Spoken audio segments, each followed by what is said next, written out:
हमें ये लगता है कि हर तारा अपनी रोशनी से चमक रहा है, और वो रिफ्लेक्टर आप ये इधर भी देखते हैं, रोड्स पे रोड साइन जो लगे होते हैं वो दिन में ब्लाइंड होते हैं, रात को उसके ऊपर जो रिफ्लेक्टर टेप लगी होती है उसकी अपनी कोई रोशनी नहीं उस रिफ्लेक्टर की, उसको रिफ्लेक्टर टेप कहते हैं, इसलिए कि वो जो बसों की या गाड़ियों की लाइट उस पर पड़ती है ना, उसी को रिफ्लेक्ट करती है अपने ऊपर, उसको ऑब्जॉर्ब करती है अपने अंदर, और लगता है ये कि ये चमक रही है। ये आसान तरीन मिसाल है इस थीसिस को समझने के लिए। तो लॉन्गफेलो ने कहा कि इंसान सितारों की मानद है, सिर्फ चंद इंसान अपनी रोशनी पैदा करते, वो बीकन ऑफ लाइट होते हैं, वो सोर्स ऑफ लाइट होते हैं, बाकी उनसे हासिल शुदा लाइट में चमकता है।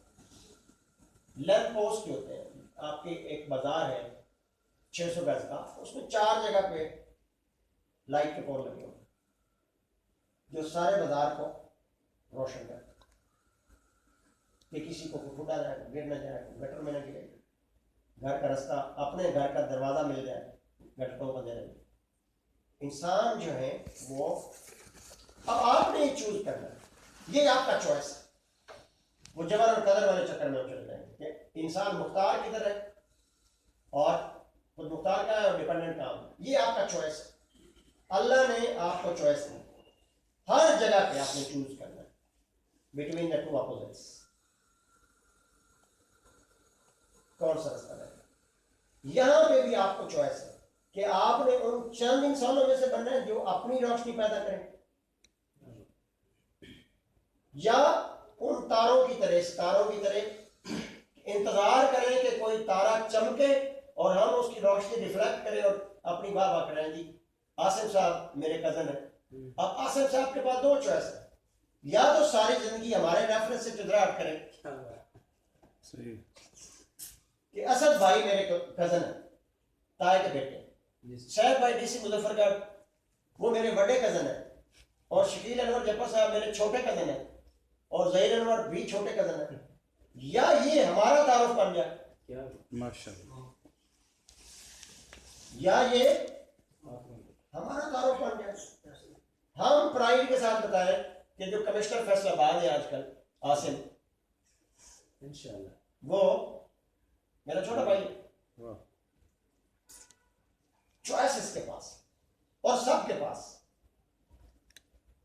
आम तौर पे ये होता है कि हम 7 नस्लों में जो एक बंदा खानदान में वो उन तारों वाला होता है जिसने कभी अपनी रोशनी पैदा की होती है, हम 7 नस्लें उसके रेफरेंस में जी जाते हैं, क्योंकि आसान काम उसमें, क्योंकि अपनी रोशनी पैदा करनी मुश्किल है। पिछले दिनों एक किताब की ढूंढ आई, मैं स्टूडेंट हूँ, सारी जिंदगी पढ़ता रहा, अभी भी सोचता रहा तुम पढ़ता रहा। किताब की रुनमाई में उन्होंने मुझे चीफ गेस्ट बना दिया और बगैर पूछे बना दिया और कार्ड छाप दिया। ये अपने डॉक्टर फैसल जफर साहब PhD पंजाबी, माँ रियाज से आल एक हुआ है, रियाज के दौड़े आपने सुने हुए, माँ रियाज पंजाबी के दौड़े, उनकी किताब आपने भी सुना, माँ रियाज साहब झंग बड़े मशहूर, ये अला दिता लूने वाला, ये तालिब खालिब लोकल फोक सिंगर, सारों ने उनको गाया। चिन्योर इस्लामिया कॉलेज में तकरीब, टूल और में बंदे बुला लिए, कार्ड जो मुझे चीफ गेस्ट बना रहे और मुझे कार्ड व्हाट्सएप कर दिए। अब मेरे पास क्या चॉइस है? अगर मुझसे पूछते तो मैं माजरत करता, क्योंकि ना मैं पंजाबी पढ़ता हूँ ना, आई मीन, और वो दिन भी रात का फंक्शन था और मैं I was committed somewhere else. आज उन्होंने व्हाट्सएप किया और साहब कॉल की के सर आप चीफ गेस्ट हैं फलाने दिन और आपने आना। मैंने कहा यार बड़ी ज्यादा की फैसला आपने, माँ रियाज उसको तो हम बचपन में सुनते थे, तो वो दौड़े छोड़े और ट्रैक्टरों पे चलते होते थे और लोगों की बैठकों पे, तो अब मेरा कोई ताल्लुक नहीं, मैं तो इंग्लिश में नहीं किया, तो मैं गुफ्तगू कर लेता हूँ, लेकिन पंजाबी, अब पंजाबी की किताब पे आप उर्दू में तकरीर नहीं कर सकते, क्या कहा। और वो सारे जो उन्होंने थिंक टैंक्स बुलाए हुए थे वो भी पंजाबी वाले, खैर में वहाँ चला। मैं रिलेट करना चाहता हूँ कुछ चीज़ें कि आप जिंदगी कैसे बदलते। अच्छा, जब मैं आ रहा था तो ड्राइवर गाड़ी चला रहा था, तो अब मैं अपनी तकरीर तरतीब दे रहा था। फैसलाबाद से निकला तो 35 मिनट की ट्रैवल होती चली 48 से। तो मैंने कहा कि आप शर्मिंदगी बड़ी होनी है, बड़े बड़े पंजाबी के महान वहाँ मुकर्ररीन शोरा बैठे हुए, और मैं वहाँ पे अंग्रेज़ी पे मेरा अक्सर ध्यान उधर निकल जाता है, इंग्लिश में गुफ्तगू का। इंग्लिश नहीं बोलनी, पहले तो मैंने ये पाबंदी लगाई, फिर उर्दू बिल्कुल नहीं बोलनी, और जब ये 2 पाबंदियाँ लगाई तो मैंने कहा पंजाबी में क्या बोलूँगा। तो मुझे उसका एक दौरा याद आया जो मैं उस ज़माने में सुना करता, उससे मेरी तकरीर के मौज़ूआत सीधे हुए। अब वो दौरा इस लॉन्ग फेलो की कोटेशन का तर्जुमा पंजाबी में, कोटेशन जो मैंने आपको सुनाई है वो आप याद है किसी को मैंने क्या बोला है, जिससे मैंने आज की गुफ्तगू का आगाज़ किया। Men are like stars, ये याद रखनी है, इसलिए जरूरी है, फिर मैंने आपको दौड़ा भी सुना। Only some have their own light. Men are like stars। एक तो प्लीज आइंदा से मेरी गुजारिश, आज तुम्हारा इनफॉर्मल सेशन है, इनफॉर्मल ये भी नहीं है, क्योंकि ये बातें मैंने दोबारा नहीं करनी, और ये बातें आपको किसी जगह पे मिलनी नहीं है। ये बातें मैं ये नहीं कहता कि ये बड़े अनमूल्य मोती हैं, लेकिन मेरा ख्याल है आपको ना पहले आपने ये सुनी होगी ना आइंदा सुनेंगे, और मुझसे रेपिटेशन होती नहीं है, और रेपिटेशन से मुझे नफरत भी है। I love to talk on different topics, different things in different words। मैं लफ्ज़ भी दोबारा नहीं बदलता। अच्छा, तो कापी पेंसिल अपनी साथ लानी, एक पक्की डायरी ले लें, जो इस सारे सेशन में आप ये चीज़ें नोट करेंगे, अपने नोट्स बनाया करें बेटा। ज़िंदगी में ये चीज़ें बड़ी ज़रूरी हैं, अपने आप को ऑर्गेनाइज करना और ज़िंदगी को एक तरतीब से गुजारना। खैर, वो थोड़ा अलग तरह लूने वाला, ये आसन के और हमारे कज़न हैं, अपने मार फ्लक्शेर के बेटे नवाज जी, नवाज साहब, उनकी जब सुन्नत का वो प्रोग्राम तरतीब दिया गया था 1982 में, तो अलग लूने वालों को बुलाया गया था। ये हसन मुर्जा के वालिद मुर्जा शाह साहब की सिफारिश पे अबू जान ने पब्लिक की डिमांड पे, वाले साहब तो नहीं सुनते थे, लेकिन पब्लिक डिमांड पे अलग लूने वाला को उस वक्त बड़ा पैसे पैसे, मुझे याद है कि उसने 50,000 रुपए का मुतालबा किया था 1982 में। 10,000 का किला जमीन का मिलता था, याद है सर। और वाले साहब ने मुर्जा शाह को कहा कि भाई हमारे पास तो 50,000 को ये तो बहुत पैसा है। 10,000 रुपया मुर्जा शाह को सलामी भेजी गई, और उसने अपने बंदे के हाथ भेजी, और साथ कहा कि जाना भी जरूर है, तो उसका जरा उधर है सिक्का चलता है। 10,000 रुपया वो आया था, और उसने पहला दौरा ये पढ़ा था, मुझे ये भी याद। नित अपनी बाल के सेकी कर, तू आस किसे दी रख ले। वाह, नित अपनी बाल के सेकी कर, तू आस किसे दी रख नहीं। ਜਦੋਂ ਸੈਤ ਨੂੰ ਆ ਉਗਲਾ ਜਾਵੇ, ਸੈਤ ਤਕਦੀਰ को कहते हैं, ਜਦੋਂ ਸੈਤ ਨੂੰ आ उगला जावे। अगला मुझे भूल गया। और जो जो पंच लाइन है वो है कि कख रियाज शरीका चढ़ा वंजन बावे रह कुली दा कख नहीं। ਜਦੋਂ ਸੈਤ ਨੂੰ आ उगला जावे, कोई परत के वेदा अख नहीं। परत के वेदा, It is your own journey that you have to live. It is your own battle that you have to fight. No one supports you. वो कहते हैं ना शेर का बार पैरा चावल है, अपनी आप भोगनी का खरियाज शरीका चला बनी भावे रह कुली दा। अलामा इकबाल का फलसफा खुद ही पढ़ ले, लॉन्ग फेलो की ये कोटेशन पढ़ ले जो मैंने आपको सुनाई है, और मां रियाज का ये दौड़ा पढ़ ले। क्योंकि मैं लिटरेचर का स्टूडेंट हूँ, मेरे आप पंजाबी के नोट्स जो कि मैं वकार को कहूँगा वो दे वापस उसी तरह रखेंगे, उसको पिछले 15-18 सालों में जितने लोगों ने पढ़ा है 80 से ज़्यादा नंबर आए 100 में से, जो CSS के पंजाबी के नोट्स 80 से नीचे कोई नहीं। वो इसलिए कि मैंने इंग्लिश लिटरेचर और पंजाबी लिटरेचर के कंपैरिजन किए, अंदर कोटेशन डाली और रिलेट किया है कि वारिस शाह शेक्सपियर था और मियां मोहम्मद बख्श अलेक्जेंडर पोप है, और ओल्ड मैन एंड द सी जो नावल है सिंटियागो वाला, वो डॉक्टर बाकेर का नावल हट है और बाउ आमा सिंथियागो है जो सेंट्रल कैरेक्टर है डॉक्टर बाकर के नावल का, जो सीएस है।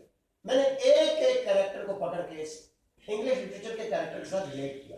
तो मैं रिलेटिव लिटरेचर का और कंपैरेटिव लिटरेचर का स्टूडेंट हूं, क्योंकि इल्म जो है उसका सोर्स एक है जो अल्लाह ताला है, हमारा ईमान है।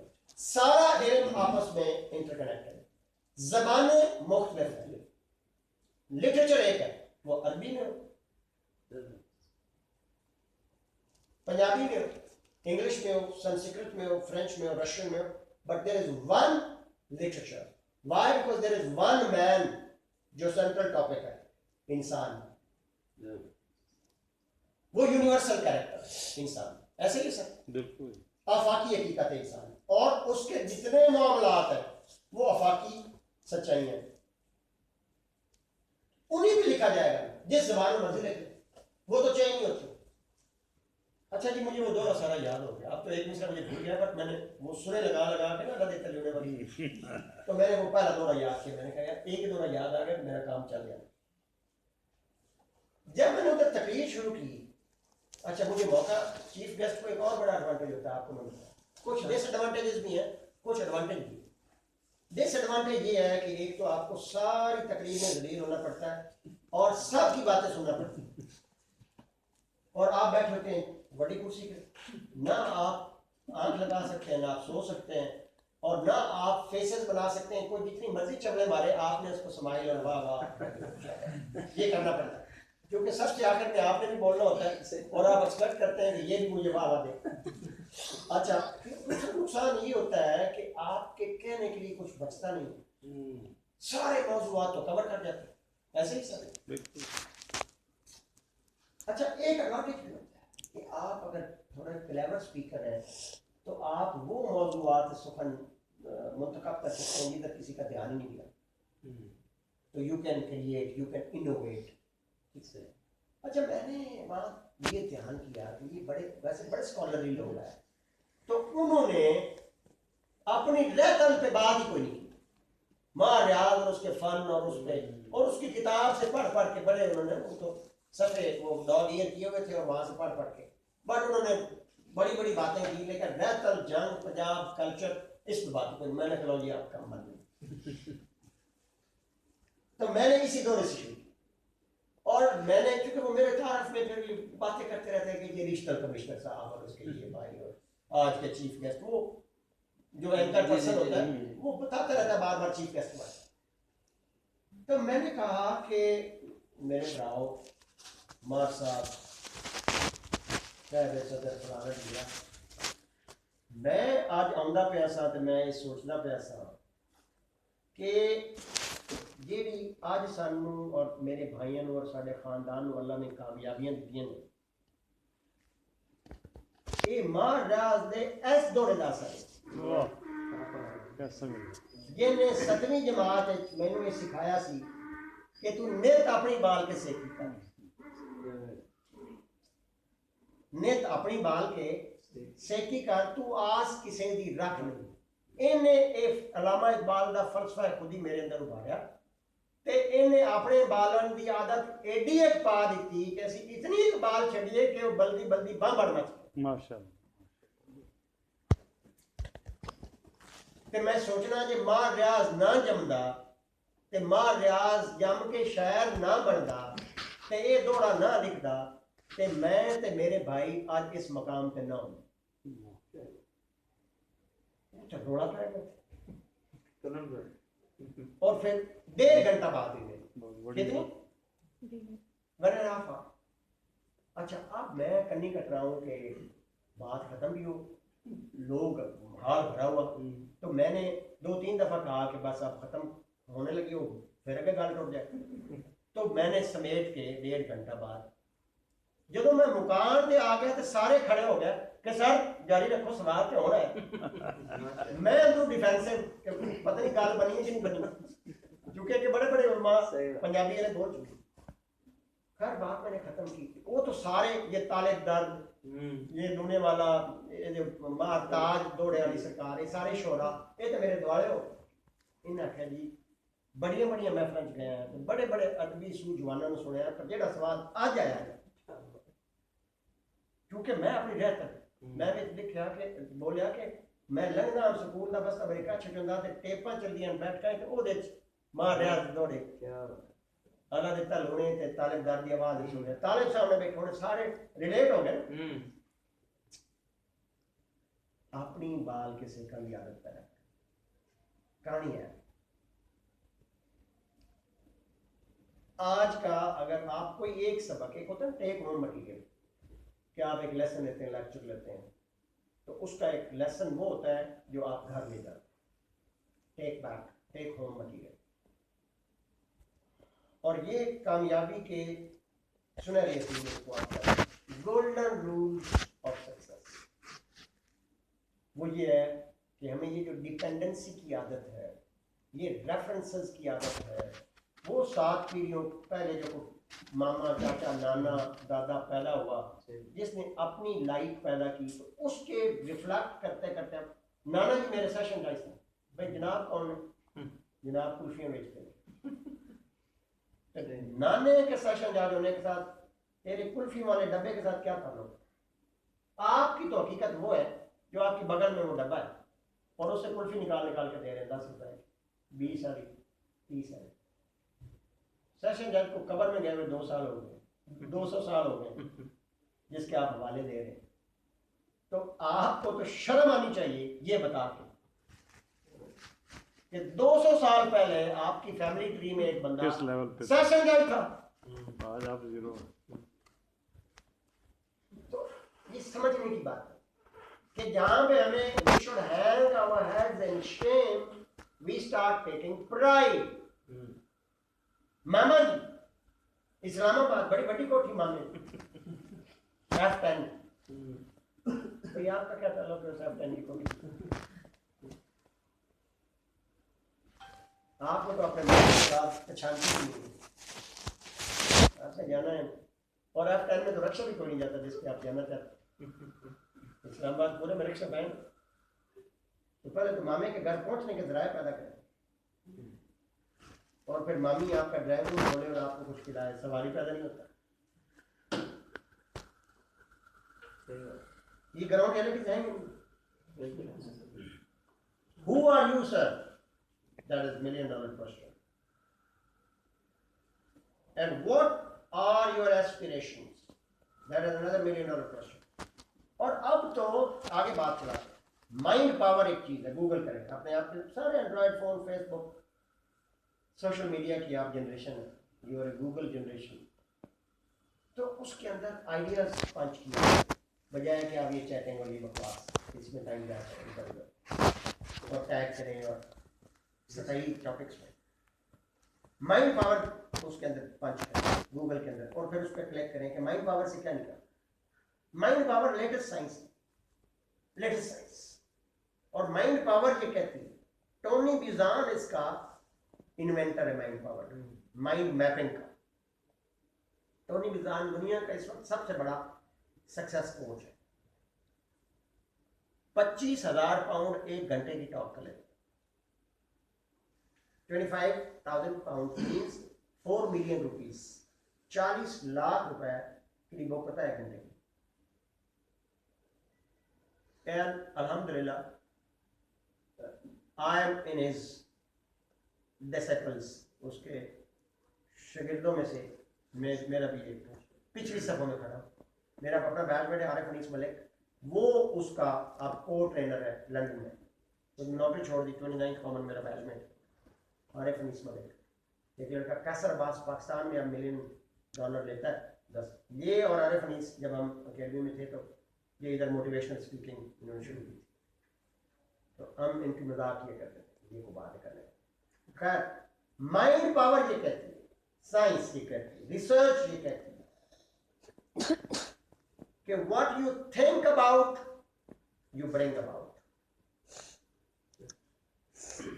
What you think about you bring about. जो आप सोचते हैं आप वही बन जाए।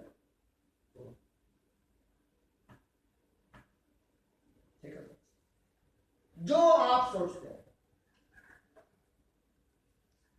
वो आप अंदर. Your thoughts become your actions, and your actions become your character, and your character becomes your destiny.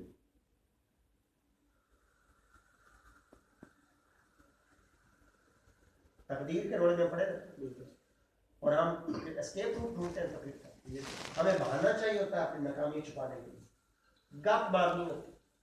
तो सबसे बड़ा बहाना गरीब माँ बाप.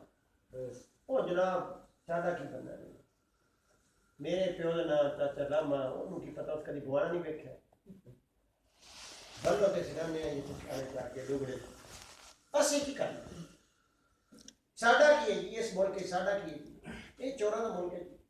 ऐसे मैरिट ही कोई नहीं. पहला बेहतरीन. अब 80% आबादी गाँव में रहती है तो 80% के पास तो बड़ा बाना देहात में पैदा होना है. 95% वालदैन अनपढ़ है तो अगला बड़ा बहाना वालदैन का अनपढ़ होना. बेहतरीन.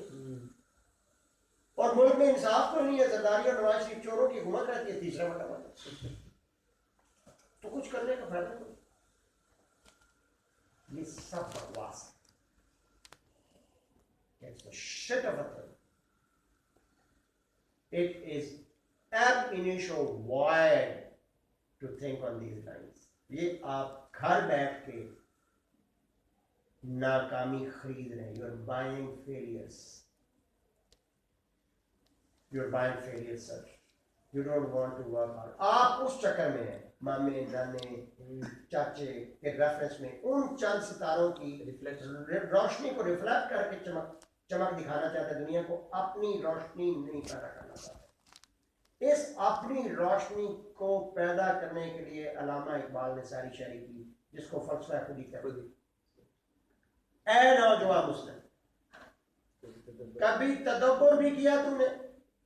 इकबाल कह रहा है वो क्या गर्दू था जिसका तू है टूटा हुआ एक तारा. वो गैलेक्सी गर्दू गैलेक्सी जैसे. Hey, young Muslim, have you ever thought of the galaxy of which once you were a part? ललकार के आपको उंदलस और बुखारा और वो सारी तारीख में ले जाना चाहता है कि कभी सोचा अपने बावजूद. और आगे एक बड़ा खूबसूरत शेर है उसका जो मुझे बहुत पसंद है. मैं यूथ को अक्सर कहता हूँ कि तेरी ये आरज़ू है कि तेरी हो आरज़ू पूरी. इकबाल का तेरी ये आरज़ू है कि तेरी हो आरज़ू पूरी. मेरी ये आरज़ू है कि तेरी आरज़ू बदल जाए.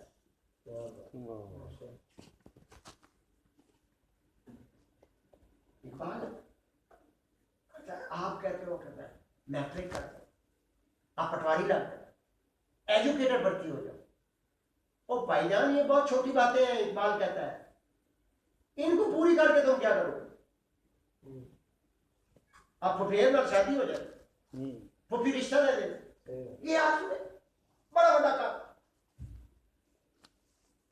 इकबाल कहता है मेरी ये आरज़ू है कि तेरी अच्छी सोच बदल जाए. मेरी ये आरज़ू है कि तेरी आरज़ू बदल जाए. ऐसा सोच नहीं होनी चाहिए. अब ये सारी चीजें आप रिलेट करेंगे. मैं 2 घंटे बात करूंगा और मेरी बात वही रहेगी जो पहली.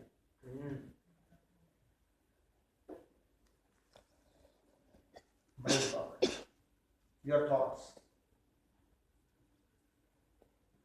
और थॉट से भी पहले एक चीज ये वो कहते हैं ना मेरी तरफ से. एक मौलवी साहब थे रमजान शरीफ में, उसको नौकरी मिल गई. रमजान शरीफ में मौलवी बड़े आए थे मस्जिदों को बाद तरावीह पढ़ाना. तो बीच में थोड़ा लाइट ब्रेक आपको दे. तो तकीर साहब वो मौलवी साहब को नौकरी मिली. तो मौलवी साहब ने कहा कि नौकरी पक्की भी करनी है, 30 रोजे रखाने हैं. तो यही सीज़न है, ईद में कपड़े भी मिलते हैं. तो मौलवी साहब ने सुबह सहरी के लिए जगाना शुरू किया गाँव वालों को. 2.5 घंटे पहले जगा दे से रोजेदारों वाले करो, उठो, बंदोबस्त करो.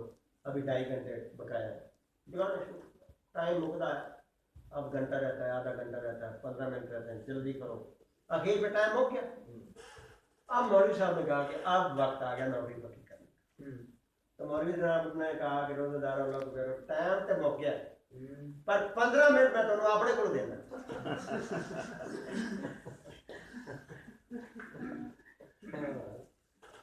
वो पिंड वाले डांगे ना क्या कर मौलवी पूछता सी अगर आपने तू सारे रोजे मकरू करना आपने को दे तो ये थॉट्स से आगे वाली कोटेशन आपने सुनी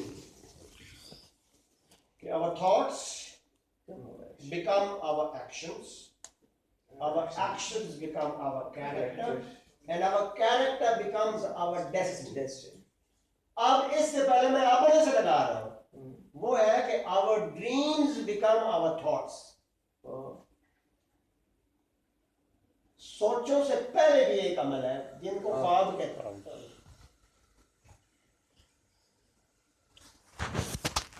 सोचने से पहले के अमल को ख्वाब कहते हैं ड्रीम्स और ख्वाब दो किस्मों के एक जो आप देखते हैं एक जो मैं देखता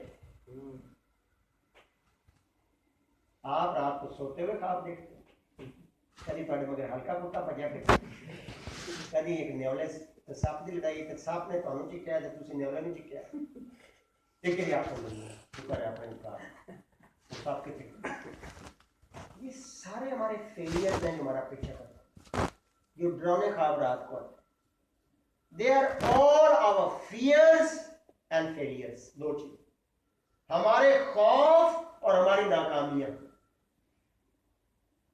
वो रात को में डराती हैं ये साइकोलॉजी कह रहा है बिल्कुल ये फ्राइड कह रहा है ये मार्क्स कह रहा है जो साइकियाट्रिस्ट लोग हैं आपने साइकोलॉजी पढ़ी उन्होंने ड्रीम्स को डिफाइन किया कि ये ख्वाब क्या चीज हो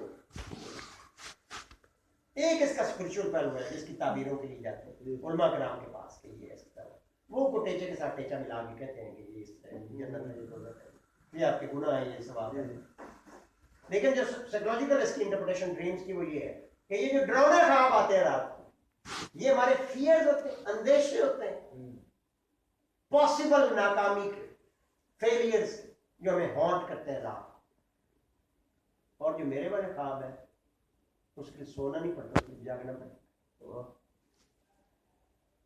आपको ख्वाब आते हैं सोते हुए मुझे आते हैं जागते हुए अभी भी मुझे ख्वाब आ रहे हैं आपको मैं जब देख रहा हूँ ये जज बैठा हुआ है ये एसपी बैठा हुआ है पीछे मेजर साहब बैठे हैं कर्नल साहब बैठे इधर एक पोटेंशियल असिस्टेंट कमिश्नर बैठे ये डे ड्रीमिंग खुली आंखों के ख्वाबों को मैंने ये अभी आपको रिलेट करके जब कहा है कि our dreams become our thoughts जो आप विजुअलाइज करेंगे वही आपकी सोच बनेगी वही सोच आप के आमाल बनेंगे आमाल आपका किरदार बनेंगे आपका जो किरदार है वही आपका नसीब है वही आपकी तकदीर और ये भी मैं आपको बता रहा हूँ ये सारी चीजें सुनते जाएं और अपने क्वेश्चन ज़हन में पकड़ पकड़ के रखते रहें और आपको सिर्फ ऐसे ऐसे नहीं करना सारा दिन आपने बाद में सवाल पूछे उनको चैलेंज भी करना You can always prove me wrong and I would love to be questioned and challenged and proven wrong if you can. Prove me wrong if you can. I love it. क्योंकि ये intellectual debate हमने यहाँ करनी है यहाँ जुम्मा पढ़ाने वाला कोई मौल नहीं बनना मैंने कि मौलवी साहब लगे ना के सारे हैं जाए कोई हैं नहीं कल को इसको एक हमने हेल्थी डिस्कशन में लेके आना as we would go on into this learning journey. Asir साहब जब लाहौर थे और साहब भाई उधर पहुंच गए थे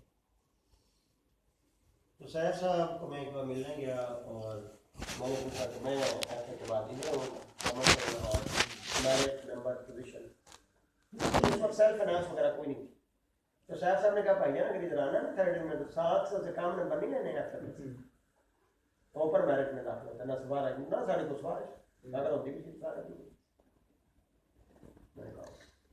गवर्नमेंट कॉलेज जाम के हॉस्टल की छत पे मैंने अपने बैठ के नोट्स बनाने शुरू किए and I would always dream of a life which I am living now on the rooftop of the hostel of Government College Jang back in 1987. और उस छत पे जब मैं नोट्स अपने बनाता था और वॉक करके पढ़ता था किताब आपको लेके, तो मैं कहता था कि या तो असद साहब आपका नसीब यही है, जंग, इधर की डिग्री, इधर की तालीम और इधर ही की जिंदगी, या फिर गवर्नमेंट कॉलेज लाहौर है और सिविल सर्विस है और गवर्नर और सीएम और पीएम के साथ खाने और आनियां जानियां। ये मुझे अच्छी तरह याद है कि वहां से मैंने विजुअलाइज किया, वो ख्वाब देखे जिनको आज मैं जी रहा हूं। तो मैं तो आपको अपनी मिसाल दूंगा ना, ईमानदारी का तकाजा ये होता है कि वही बात बताई जाए जो आपने खुद की हो, ऐसे किताबी बातों का असर नहीं है। ये गांव मैसी 240 ट्रैक्टर होता था, वीकेंड पे मैं खुद अपना जिम्मेदारा भी करता, ट्रैक्टर भी चलाता, अपनी जमीनें भी करता और 5 दिन हॉस्टल रहता और वीकेंड पे आ जाता था। माँ और भाई छोटे यतीम मेरे पास थे, सैफ साहब होते। But my eyes were stuck in the destiny, last point. ये सारी ट्रेल का dreams, thoughts, actions, characters, destiny आपको बीकन करती, नजर आपकी आखिरी पॉइंट पे जानी चाहिए। रात को गाड़ी बैठे हो ना, गाड़ी की लाइट लंबी करते हैं, फ्लैश, तो लास्ट पे आप देखते हो रोड, ड्राइवर जो है वो लास्ट बीम को फॉलो करता है कि आगे कौन आ रहा है, कौन जा रहा है, किधर से ओवरटेक करने से फासला कहाँ रहेगा। लेकिन गुड ड्राइवर, आपने अपनी जो नजरें हैं वो ठिकानी कहाँ पे, लास्ट पॉइंट पे, लास्ट पॉइंट पे। वही आपका स्ट्रेटेजिक गोल है, वही आपका मुकद्दर और नसीब है जो आपको बुला रहा है। यहाँ पे क्या चीज नोट कर लो, ये मेरा आज की इस डिस्कशन का बड़ा कार्डिनल पॉइंट है। एक गोरे बाबे ने और बड़ी खूबसूरत बात की हुई है, मुझे बड़ी पसंद है और मैं अक्सर रिपीट कर, उसने कहा not failure but low aim is a crime.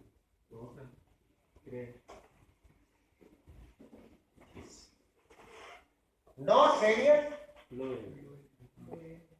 but low aim is a crime.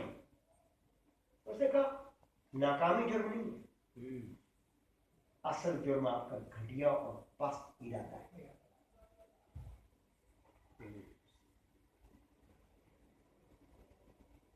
ये आजमूदा बातें हैं,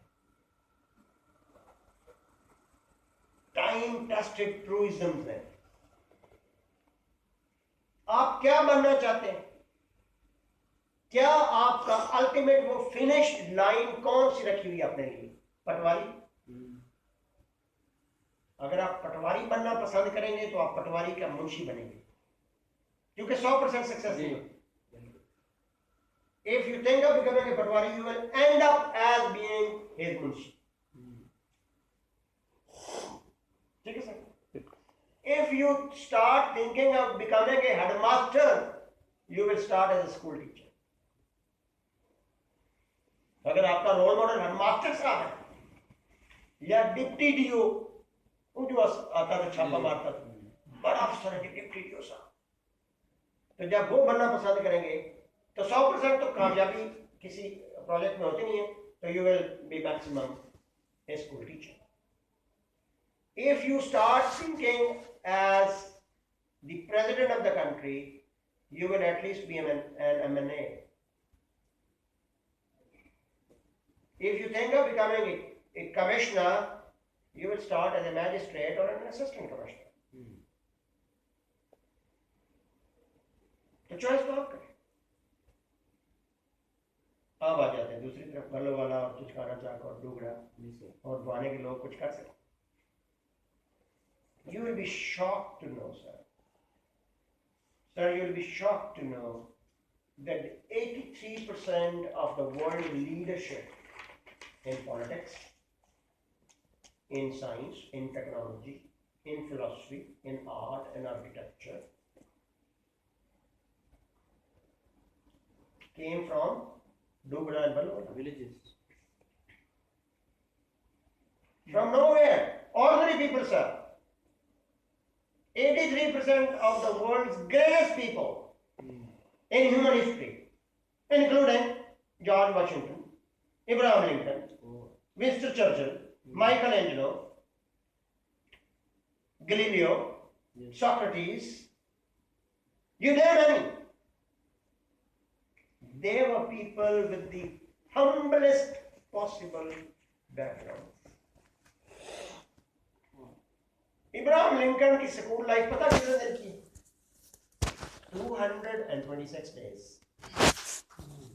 Only for 226 days on 4 different campuses he studied as a common student. कहीं गया, 2.5 महीने बाद नोटिस फीस का आ गया, भाई पिछले महीने की फीस भी कोई नहीं आई, इस महीने को चल 5 बस्ता चुके में बाहर सो। अगले शहर गए, वालदे ने फिर एक स्कूल में डाला, फीस को दे दी, 40 दिन बाद उन्होंने चुके बाहर मारा। 4 इदारों में टोटल स्कूलिंग इब्राहिम लिंकन की कितने दिन है? 226 दिन। और फिर उसका वो मशहूर ज़माना अंदाज तालीम का क्या था?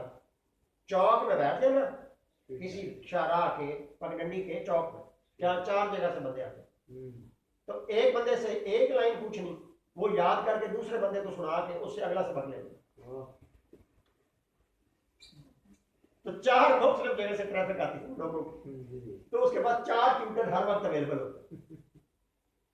उसकी इंटेलिजेंस देखे, वरना किसी सड़क पर बैठ जाता तो 1 मिलता, ज्यादा 2 मिलते, एक आने वाला एक जाने वाला। अगर किसी और को पकड़े, वो चौराहे पे बैठता जहां से 4 सड़क, तो उसके 4 फ्री ट्यूटर अवेलेबल होते। तो एक सबक लेना, अगले को सुनाना और उससे अगला सबक, फिर वो दूसरे को सुनाना। और इब्राहिम लिंकन कौन था? Before becoming American president, he was the top most living lawyer, practicing lawyer of American Supreme Court.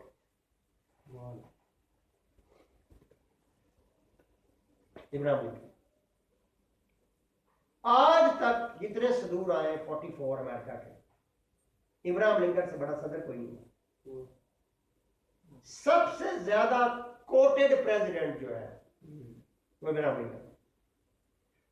आज मैंने भी अपनी गुफ्तगू में उसी का इंतखाब किया। मैंने रेगन को कोट नहीं किया, मैंने कैनेडी को कोट नहीं किया, मैंने जैक्सन को कोट नहीं किया, मैंने रूजवेल्ट को कोट नहीं किया। Ibrahim Lincoln is most coated, और उसका बैकग्राउंड आपको मैंने बता दिया। अभी आप कहेंगे पता नहीं इब्राहिम लिंकन कदम पैदा कदम मरा, सानू नहीं पता।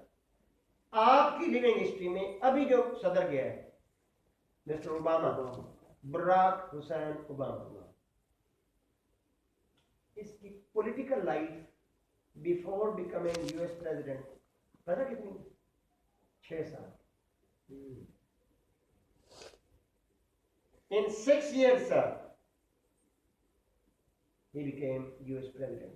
Only in 6 years political life. From a university visiting lecturer of law. 2 यूनिवर्सिटियों में पक्की नौकरी भी कोई नहीं थी, visiting.